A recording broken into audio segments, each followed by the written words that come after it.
Welcome once again to the Duct Tape Studios. I'm Jeff McAleer, your host here at the Gaming Gang channel. Thanks for joining me once again. Today, I am going to share my review of Tales of Argosa from Pickpocket Press. This 266-page hardcover is written by Stephen Grodzicki. It is available with PDF over at DriveThruRPG for $44.95. You can get the softcover with PDF for $34.95, or score just the PDF alone normally for $24.95. Reason I say normally is because currently Tales of Argosa is part of the GM's Day sale over at DriveThruRPG, so you can pick it up as I speak for $19.96. All that said, let's swing on over to the other camera because here I've got Tales of Argosa. Couple of things to mention before we get stuck in. First of all, the fine folks over at Pickpocket Press were kind enough to provide me with this review copy, but neither I nor anyone else affiliated with the Gaming Gang has received any other sort of compensation for me to share this review with you. It's important you know that. We're also not going to look at each and every page of the book, but I do want to give you a good feel for what you're going to find inside Tales of Argosa.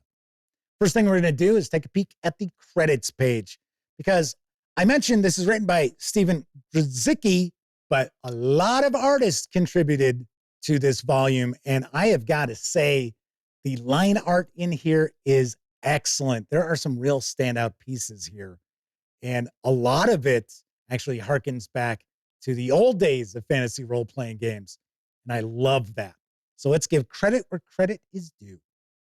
So let's step back for a second and take a look at the end papers, because here we've got our Game Master screen.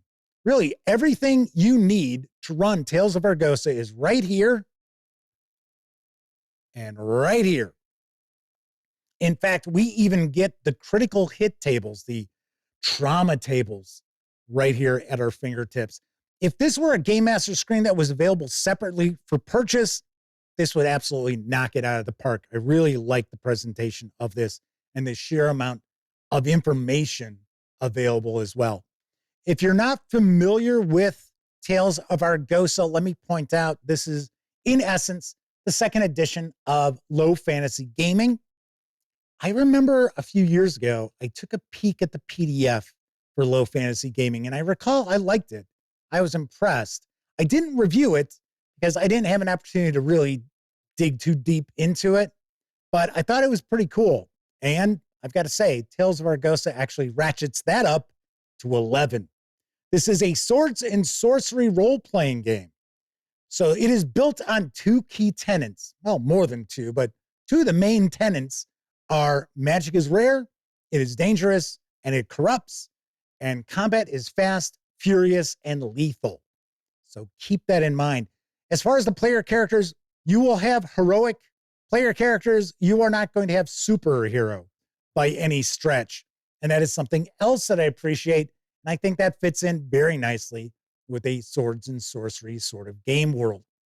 As far as our player characters, we've got pretty standard attributes here. We've got our strength, dexterity, constitution, intelligence, perception, willpower, and charisma. We have an eighth attribute, which is initiative, which is your dexterity and intelligence added together, divided by 2. So we also have our modifiers here. Now, we do have a range of 3 to 18, which is fairly traditional, but we are not approaching our action resolution in the same way as, say, a D20 game would be. As far as action resolution, you're looking at taking a 20-sided die and rolling equal to or less than your associated attribute with what you're trying to achieve. And funny enough, if you happen to follow the Gaming Gang Dispatch, and you've been watching my series about creating a fantasy role-playing game, that is something I'm really into. I really do like the roll under or equal to or under your attribute to succeed, because it really means every point of your attribute matters. So I like that a ton. As far as our classes go, we'll have 3 or 4 pages devoted to each. We've got the Artificer, the Cultist, the Bard, the Ranger, the Magic User, the Monk, and the Fighter. I think I've named them all. And what you'll see is what their key attribute is in order to play as that class, your hit points. And one thing with Tales of Argosa that's very important to keep in mind is your player characters will not become huge bags of hit points for combat. In fact, even your fighter types are going to have, even at 9th level, which is our cap, 30, 35 hit points or so. So pretty wild. I like that. And that's one of the reasons why combat is pretty lethal with this. You're going to get your starting gear. You'll know what sort of weapons and armor and shields your character can utilize. We also have skills. And what the skills do is they essentially will add a +1 modifier to its associated attribute. So if you're trying to do something that you're using that skill, you're going to get +1 to your attribute. And if you fail, you'll be able to re-roll if you want to use one of your re-rolls. So each adventure, the player characters will have a certain number of re-rolls available to them. Normally with action resolution, if you're trying to do something and you don't have a skill associated with that and you fail, then it's a failure. Now, if you had the skill and you've got a re-roll available and you want to use it, you can re-roll that and fingers crossed, hope for the best. We do have great successes. We also have terrible failures. As far as a great success, you're looking at half of your attribute rounded up. As long as you roll equal to or less than that, then it's a great success. If you roll more than 1.5 of your attribute, then it is a terrible failure. Now, 20s are always bad in action resolution, so keep that in mind. Those are always terrible failures. But of course, if your attribute is fairly low, your terrible failure range is going to be higher than simply just having one number. So I like that. That's kind of cool. Now, as far as the great successes, terrible failures, you are looking at that being pretty much up to the game master. So there are no set tables that you're going to roll for things like that. So I like that. It adds a little more to the proceedings as far as success or failure goes. We got our list of skills here, which are pretty broad for the most part. Jump into those pretty easily. Each of the classes do have special abilities available to them. And then every 3 levels, the players will get to choose a new ability. And we have a list of different abilities, but it's also encouraged that the game master and the players work together to create new abilities, especially those which are going to be in tune with that particular character. As far as combat goes, combat becomes pretty traditional D20 based. So you are looking at rolling a 20-sided die and looking to meet or exceed your target's armor class. Now, of course, there are modifiers to that as well. We also have what's known as a Nat 19, a natural 19. It's pretty funny because it's not a natural 20, right? Because 20s are bad. It's a natural 19. And what happens is you'll actually have, with your equipment, with your weapons, there's a column that is going to show what happens on a Nat 19. So you do more damage. And then if you want, you can roll on a trauma table, which is going to be associated with that sort of weapon or spell or what have you. Or the player can choose to have something else happen. So once again, it's looking at encouraging creativity with your players. And that is really, really nice. As far as magic goes, each of the magic users, which we only have 2, we have the cultist, we've got the magic user, they will have a set number of times they can use a particular spell or blessing. And if they use it, it's gone. And what they need to do is they need to take a short rest to regain 1. So as an example, if during a combat encounter, your magic user used 3 spells and then combat's over and the group's taking a short rest, they will be able to regain 1 of those spells. So I like that. Now we have long rests which are actually a week in length. So it's not, sleeping overnight or anything like that. A long rest is an entire week. You can regain all your hit points. You get all of your expended uses of spells, as an example, back. So I like that. As far as advancement, we do have a 9-level cap on our characters, and it's pretty easy to go from first to second level, second to third. Something I thought was really cool is it is encouraged, if you have a higher level character who dies, that your next character is going to be first level.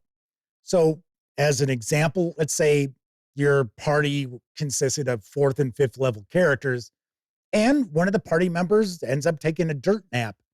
It won't take that long for that first level character to gain enough experience to get right up there with the other characters. So that's really nicely done. As far as Game Master facing content, this is packed with goodness here. We've got, of course, tips and tricks of running the game. We've got various different encounter tables. We have got all these different monsters.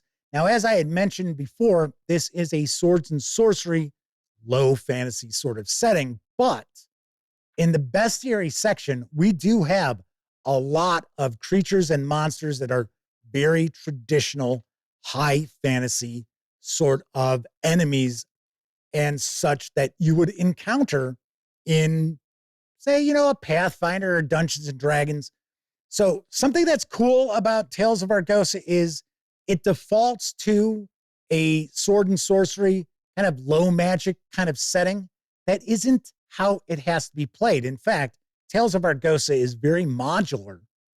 And if there are certain aspects of the game that maybe you're not so keen on, you can easily swap them out.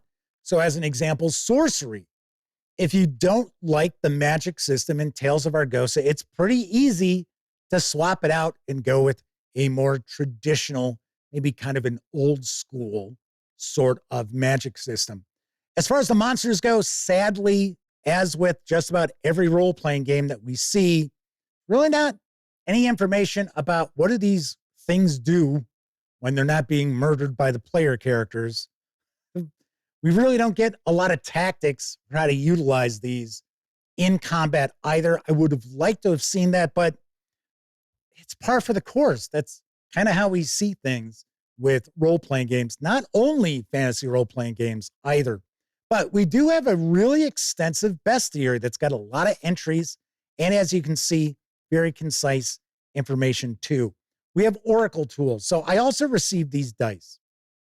So these are the Oracle dice, and they can be used for solo role-playing, but they can also be used as a tool for the game master to kind of expand upon what's going on at the game table and take a little of the heavy lifting of creativity off their shoulders. So as an example, this die here, in an encounter, you would roll this die and it's going to tell you what are these things in the midst of doing when the player characters encounter them. Are they working? Are they eating? Are they sleeping? All right here with this one die. And we've got these other dice here as well that can use as far as a yes or no, positive, negative. Is the outcome going to be more favorable to the player characters? Is it going to be unfavorable to the player characters? All utilized with these dice. There is also the deck of signs, which sadly I did not get a copy of. They look really cool and really expand upon that tool for creativity as well.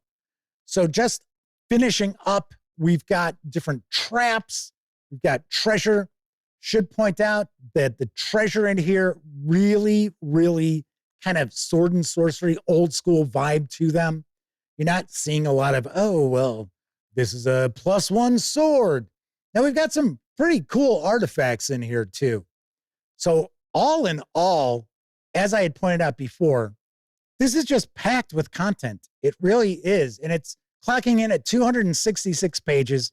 We've got a lot of really excellent artwork throughout, and still, this probably has more useful information in it than most 400-page fantasy role-playing game core books. Really dig that a bunch.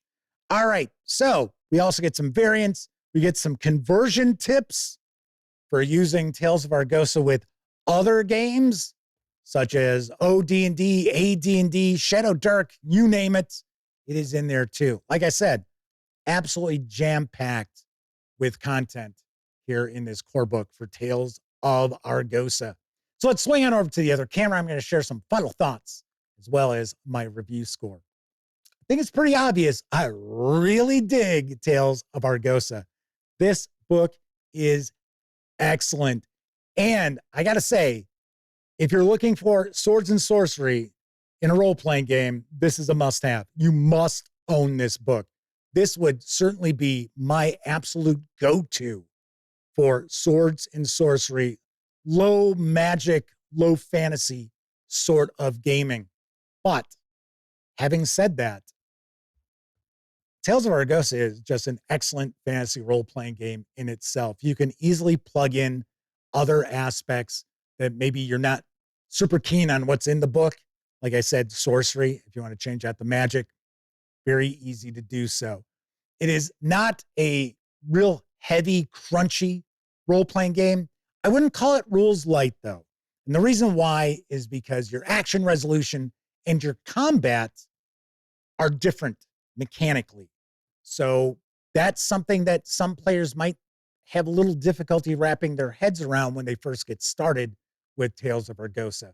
Something else that I really like is that the player characters, the classes are different, and they will play differently at the game table, but you'll never have player characters who are like demigods around the game table. They will be heroes or essentially scoundrels, I guess.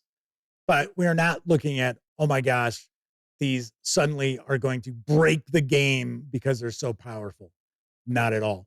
All in all, I think Tales of Argosa is absolutely fantastic.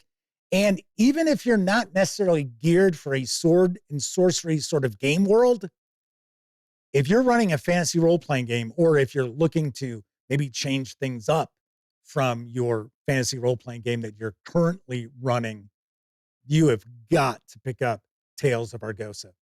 So on a scale of 0 to 10, I give Tales of Argosa from Pickpocket Press a 10 out of 10. It is that good. All righty, that is it for this time out. If you like the video, by all means, please give it a quick thumbs up. Subscribe to the Gaming Gang channel if you haven't already. And if you do subscribe, don't forget, ring that bell. It will not only let you know when I share videos such as this review, it'll also inform you when my live stream, the Gaming Gang Dispatch, airs Tuesday, Wednesday, and Thursday evenings right here on YouTube at 7 p.m. Central. And of course, when you're not watching videos on the Gaming Gang channel, be sure to visit thegaminggang.com for all latest in tabletop gaming news, reviews, and a whole lot more you are not going to find on YouTube. You know the drill. Get your geek on at thegaminggang.com. Thank you very much for watching. Once again, I'm Jeff McAleer. Until I see you next time, certainly hope all of you get to enjoy plenty of great gaming with your gang.